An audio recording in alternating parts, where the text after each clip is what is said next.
Дали државниот врв годинава ќе добие ваков пречек и во Крушево за 2 август. По системот на ротација годинава ред му дојде таму да замине на премиерот Димитар Ковачевски. Освен во пандемиските години кога присуството беше ограничено, откако СДСМ ја презеде власта, секоја година функционерите на Мечкинкамен ги пречекуваат со свирежи. Така беше и во 2018 кога системот на ротација во Крушево го однесе собранискиот спикер Талат Џафери.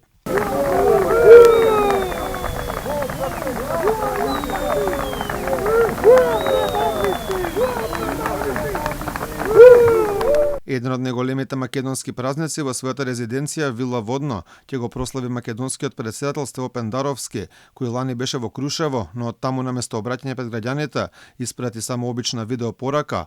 Пендаровски пред само неколку дена беше исвиркан на галичката свадба, што пак не му беше прв случај. Тој претходно беше исвиркан и кога отиде да положи свежо цвеќе на гробот на Гоце Делчев на 4 февруари годинава.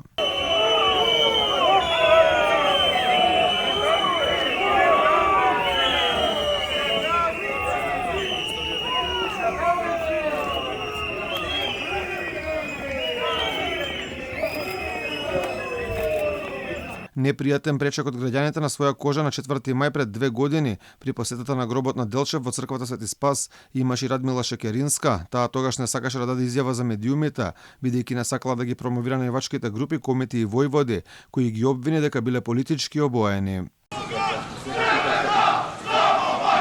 Благодарам. Тогаш да мислам дека можеме да договориме на вториот настан. Секогаш е.